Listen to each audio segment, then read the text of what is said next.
Hello 11th class. देखिए chapter 9 discuss कर रहे हैं अपन। एक्सरसाइज 9.3 आपका क्वेश्चन नंबर 13 तक आपने सॉल्व कर लिया। आगे बात करते हैं क्वेश्चन नंबर 14 की। तो देखते हैं क्वेश्चन नंबर 14 कैसे सॉल्व करेंगे आप और उसमें क्या करना है। तो आइए आगे बढ़ते हुए क्वेश्चन नंबर 14 को सॉल्व करते हैं।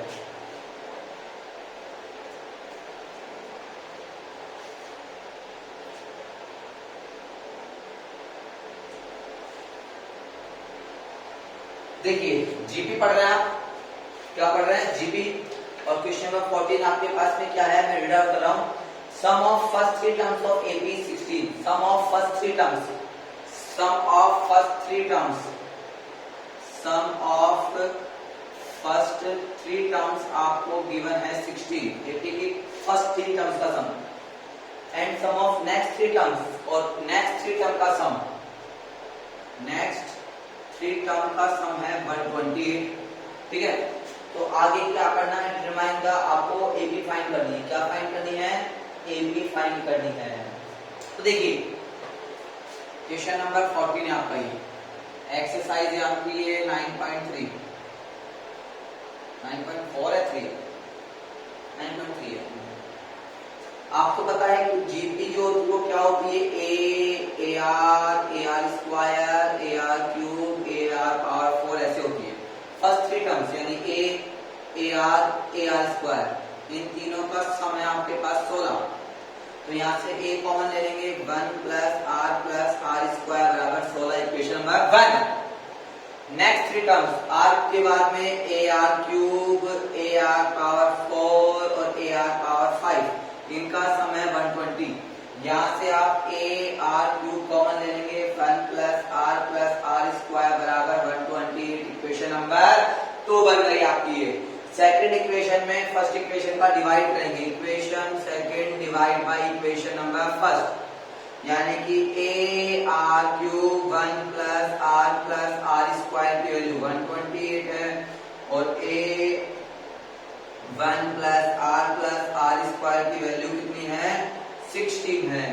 ये कैंसिल हो गया, ए से ए कैंसिल हो गया, आर क्यूब डिवाइड करेंगे तो 16 8 जा 128। ठीक है, तो r इक्वल्स टू 8 का क्यूब रूट, और 8 का क्यूब रूट कितना होता है, 2 होता है। r की वैल्यू कितनी आ गई, 2 आ गई आपके पास। अब r की वैल्यू आप इक्वेशन फर्स्ट या 2 में किसमें रख सकते हैं, तो मैं पुट करूंगा इन इक्वेशन 1, 14 इक्वेशन 1 में पुट करूंगा। तो as is 1 प्लस 2 का square equals to 16, as is 1 plus 2 plus 4 equals to 16। a कितना हो गया, 4 और 2 6, 6 और 1 7 इक्वल्स टू 16। तो a की वैल्यू आ गई 16/7। तो देखा आपने, तो इस तरीके से a और आपके पास r की वैल्यू आ चुकी है। ठीक है, अब आपको सम फाइंड करना है n टर्म का। क्या फाइंड करना है, सम। आपको पता है कि r की वैल्यू बड़ी है 1 से, यानी कि सम का फॉर्मूला आएगा Sn equals to a r की power n minus 1 upon r minus 1। तो Sn इक्वल्स टू 16/7 2 की power n minus 1 upon 2 minus 1। तो कितना होगा, 16/7 2 की पावर n माइनस 1। तो ये n टर्म का क्या आ गया आपके पास में, सम आ गया। तो ये था आपका क्वेश्चन नंबर 14। इस तरीके से सॉल्व करना आपको। ठीक है, फर्स्ट थ्री टर्म का सम गिवन था, नेक्स्ट थ्री टर्म का सम गिवन था।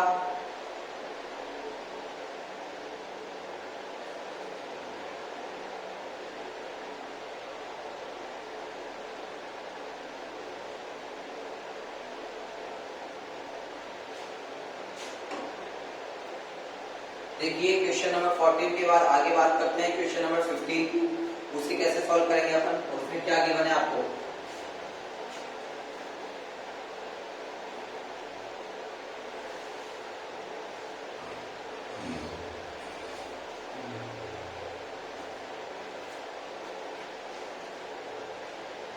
ठीक है, तो क्वेश्चन नंबर 15 की बात करते हैं अपन। आपको a गिवन है 729, ठीक है, और 7 टर्म गिवन है 64। a गिवन है 729, 7 टर्म गिवन है 64। क्वेश्चन नंबर 15 में a गिवन है 729 और 7 टर्म गिवन है 64। 7 टर्म का मतलब हो गया ए आर पावर 6 की वैल्यू गिवन है 64, यानी कि 729 आर पावर 6 की वैल्यू है 64, यानी आर पावर 6 की वैल्यू 64 अपॉन 729 का ये फैक्टर, ये हो गया 2 की power 6, 2 to the 4, 2 the 8, 2 the 16, 32, 64, और ये हो गया 3 की पावर 6, कैसे 3 3 the 9, 3 3 the 9, 9 3 the 27, 27 3 the 4, 27 3 the 81, 81 3 the 4, 30, 243 और 243 द 729, 1 2 3 4 5 6। ठीक है, तो कंपेयर करेंगे अब इसे अपन, कैसे करेंगे देखिए, r इक्वल्स टू 2 अपॉन 3 की पावर 6 हो जाएगा, तो r की वैल्यू कितनी आ गई, 2 अपॉन 3 आ गई। तो आपको फाइंड करना है S7, यानी कि 7 टर्म का सम फाइंड करना है। a की वैल्यू 729 है आपके पास में, r की वैल्यू 1 माइनस 2 अपॉन 3 की पावर 7, ठीक है, अपॉन 1 माइनस 2 अपॉन 3, क्योंकि फॉर्मूला लिखा नहीं मैंने, Sn इक्वल्स टू क्या हो, a 1 माइनस r की power n upon 1 minus r, ये फॉर्मूला होता है, डायरेक्ट लगा दिया। तो 729 as it is, 1 minus 2 upon 3 की पावर 7 एज इट इज, और अपॉन में क्या है, एलसीएम लेके करेंगे तो 1 अपॉन 3 आ जाएगा, क्या आ जाएगा, 1 अपॉन 3। आप चाहो तो इसे यहाँ भी छोड़ सकते हैं, वरना ये जो 3 है ये 729 के पास जाकर मल्टीप्लाई हो जाएगा, 729 के पास जाकर क्या हो जाएगा, मल्टीप्लाई हो जाएगा। ठीक है,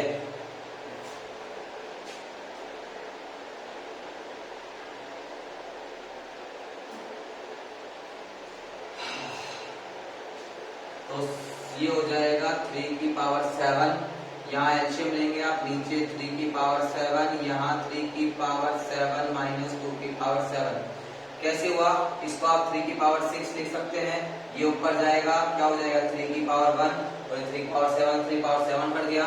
अब 3 की पावर 7 और 2 की पावर 7 को सॉल्व करके सबट्रैक्शन करेंगे तो आपका आंसर आ जाएगा। 3 की पावर 7 कितना होता है, अगर मैं सॉल्व करूं, 2 की पावर 7 तो होता है 128, तो इसका होता है 2187 मल्टीप्लाई माइनस 256, सॉरी 128, लेस करेंगे, 17 में से 8 लेस किया 9, 7 में से 2 लेस करेंगे 5, 10 में से 1 लेस करेंगे 9 और 1, तो 1959,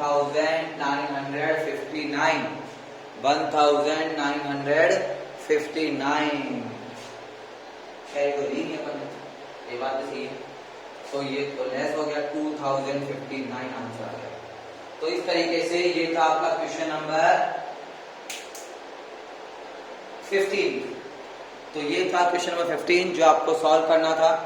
ठीक है, अब बात करते हैं अपन 15 के बाद में क्वेश्चन नंबर 16 की।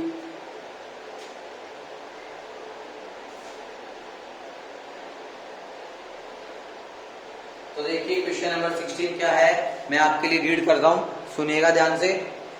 Find a GP for which sum of the first two terms is 4, sum of the first two term का सम गिवन है -4,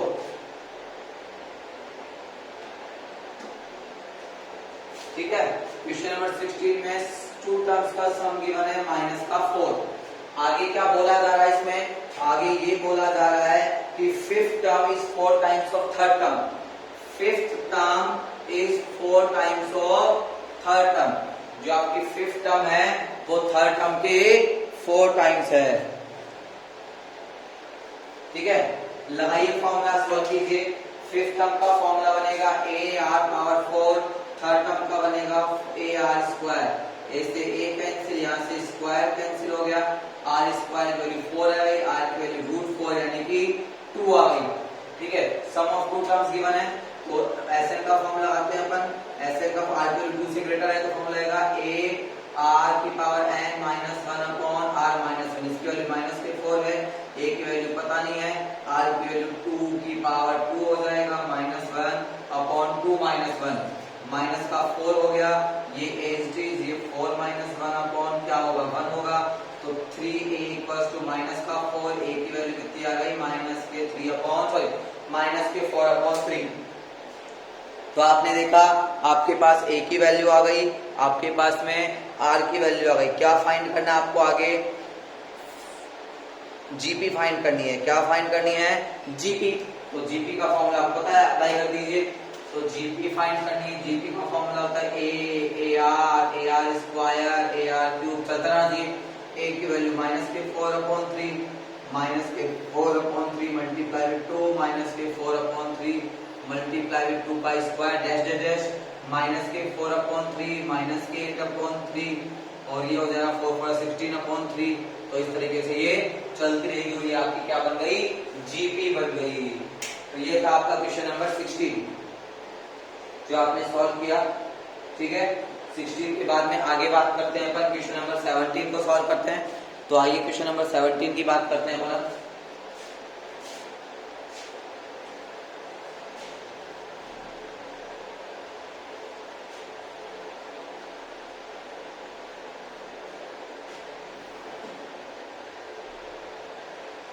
4th 10th और 16 टर्म गिवन है आपको। 4th 10th और 16 टर्म, 4th टर्म 10 टर्म और 16 term कितनी है? x, y और z। 4th 10th और 16 टर्म गिवन है आपको। तो प्रूफ करना है x, y, z जीपी में। क्या प्रूफ करना है? x, y, z जीपी में है। क्वेश्चन नंबर 7 प्रूफ करना है x, y, z are in GP. ठीक है, तो देखिए 4th टर्म यानी कि ए आर क्यूब की वैल्यू x आई है आपके पास में, ए आर 9 की वैल्यू y आई है आपके पास में और ए आर 15 की वैल्यू z आई है आपके पास में। आई है। अब इनका डिवाइड करके सॉल्व कर सकते हैं अपन, और कोई फॉर्मूला नहीं अपने पास। 2 में डिवाइड करेंगे 1 का और 3 में डिवाइड करेंगे 2 का। ये इक्वेशन नंबर 1, ये 2 और ये 3। इक्वेशन 2 में डिवाइड करेंगे इक्वेशन 1 का। सो ए आर की power 9 a r cube equals to हो जाएगा y/x। ए से एक कैंसिल, यहाँ पे 6 बचेंगे। आर की power 6 equals to y/x। Equation number 4 हो गई। फिर अपन इक्वेशन नंबर 3 में डिवाइड करेंगे इक्वेशन नंबर 2 से। तो ए आर की पावर 15 ए आर की पावर 9 इक्वल्स टू z/y। ए से एक कैंसिल, यहाँ भी 6 बचा आपके पास में।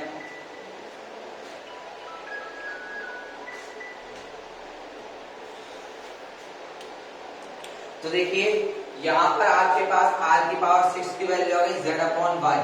इक्वेशन नंबर 5 देखिए ये भी r की पावर 6 की वैल्यू है, ये भी r की पावर 6 की वैल्यू है।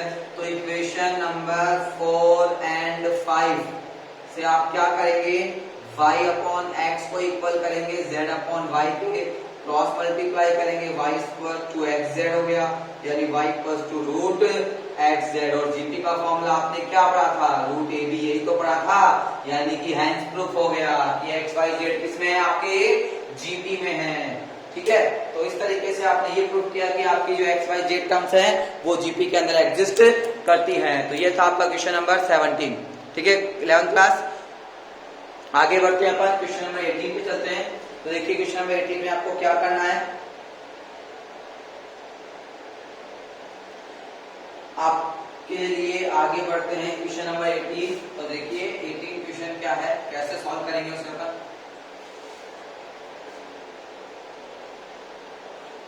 देखिए आपके पास जीपी गिवन है, सीरीज गिवन है 888। क्वेश्चन नंबर 18 में आपके पास में 888 800 8888 ऐसे टर्म्स गिवन है, ये सीक्वेंस है। इनका आपको सम फाइंड करना है। क्या फाइंड करना है? इसका आपको सम फाइंड करना है। ठीक है, तो आप क्या करेंगे? देखिए Sn = 8 + 88 + 8800 + 8888 चलती रहेगी। आप यहाँ से 8 कॉमन लेंगे तो ये बनेगा 1 + 11 + 111 + 1111 जैसे चलता रहेगा। इसको 9 से मल्टीप्लाई करेंगे और 9 से ही डिवाइड करेंगे तो ये 9 99 999 ऐसे चलता रहेगा। Sn = ये आपका 8/9 हो गया। इसको अपन 10 - 1 लिख सकते हैं, इसको अपन 100 - 1 लिख सकते हैं, इसको अपन 1000 - 1 लिख सकते हैं। तो ऐसे ही आपका चलता रहेगा। तो आपके यहाँ पे जीपी बन गई, ध्यान देखेंगे तो ये 8/9 हो गया, ये 10, ये 100, ये 1000। ठीक है, 100 और उसके बाद 1000 और ऐसे ही चलती रहेगी। आपके बाद में -1 कितने टाइम्स है? n टाइम्स चलेगा। ये कितने टाइम चलेगा? क्योंकि ये -1 ये -1 ये -1 तो ये भी n टाइम चलेगा। तो ये n टाइम इसको ऐड करेंगे तो ये आपका माइनस का n हो जाएगा। क्या हो जाएगा? माइनस का n हो जाएगा। तो इसमें लगाते हैं अपन। यहाँ पे देखिए a की वैल्यू 10 है, r की वैल्यू भी 10 है, ग्रेटर है 1 से। तो Sn equals to 8/9 as it is. ठीक है, 10 प्लस 10 की पावर n माइनस 1/10 -1 और यहाँ पे ये हो गया आपके पास में n 1 है n टाइम्स। तो इनको ऐड करेंगे तो कितना होगा? n ही हो जाएगा। वो ऐड कर दिया आपने। आई थिंक ठीक है, ऐड कर दिया। लेकिन -1 है तो आपने देखा यहाँ पे नेगेटिव n आएगा। सो Sn इक्वल्स टू देखिए 8/9 ये 10 ये प्लस नहीं आएगा, मल्टीप्लाई में है 10 की पावर n माइनस 1/9 और ये n हो गया। एलसीएम ले सकते हैं आप चाहे तो Sn इक्वल्स टू 8/9 ये एलसीएम 9 ले लिया आपने। 10 की पावर n माइनस 1 माइनस के 9n। आप चाहे तो इसे यही छोड़ सकते हैं और ये आपका क्या हो गया? इन टर्म्स का सम हो गया। क्या हो गया? इन टर्म्स का ये सम हो गया। ठीक है, तो इस तरीके से ये आपका था क्वेश्चन नंबर 18 जो आपने सॉल्व किया। 18 के बाद आगे बढ़ते हैं क्वेश्चन नंबर 19 की तरफ। तो देखिए क्वेश्चन नंबर 19 में आपको क्या करना है।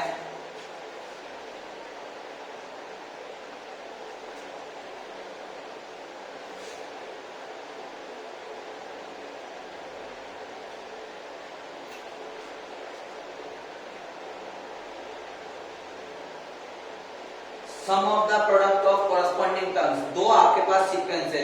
कितने सीक्वेंस है? दो। पहला सीक्वेंस है 2, 4, 8, 16, 32। ये फर्स्ट सीक्वेंस है। ठीक है, 32 तक। उसके बाद आपके पास सेकंड सीक्वेंस क्या है? 128, 32। सेकंड सीक्वेंस क्या है? 128, 32। ठीक है, 8, 2 और 1/2, 8, 2 और 1/2। ये आपके पास दो सीक्वेंस है। क्या करना आपको? इनके सम ऑफ प्रोडक्ट, इनका प्रोडक्ट का सम फाइंड करना है। इनके प्रोडक्ट का सम फाइंड करना है। तो इनका प्रोडक्ट करते हैं पहले अपना। ठीक है, तो प्रोडक्ट करेंगे क्या होगा? 2 मल्टीप्लाई बाय 128, फिर सम करेंगे 4 multiply by 32 plus 8 multiply by 8 plus 16 multiply by 2 plus 32 multiply by 1/2। तो आपने क्या किया? इनका प्रोडक्ट और सम कर दिया। सम ऑफ प्रोडक्ट क्या कर दिया आपने? सम ऑफ प्रोडक्ट। पहले मल्टीप्लाई किया और मल्टीप्लाई करने के बाद आपने सबका सम कर दिया। अब देखिए क्या कर सकते हैं आप इसमें।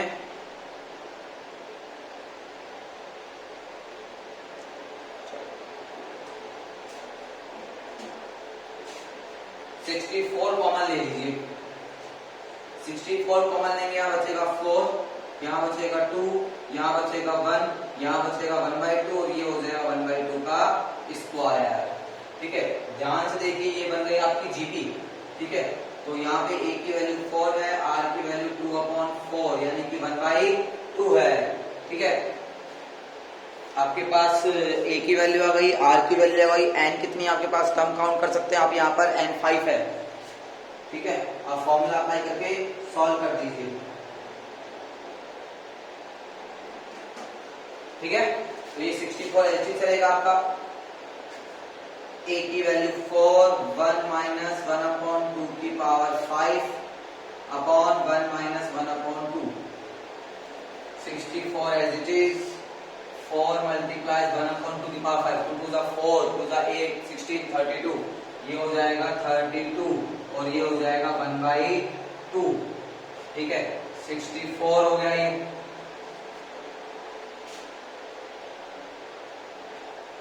ये ऊपर चला जाएगा आपका, ये 8 बन जाएगा और ये बनेगा आपके पास में 31/32।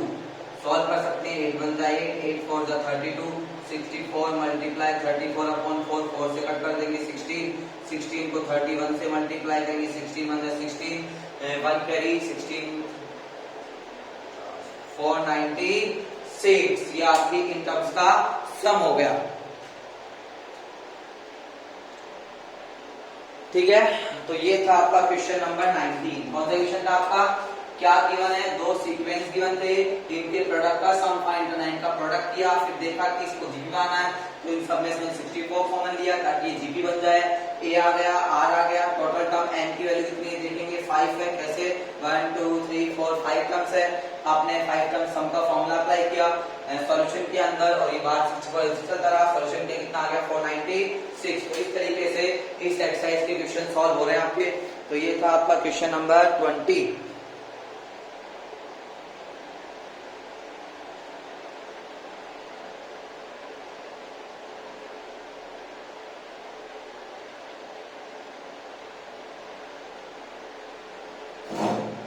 ठीक है 11th क्लास।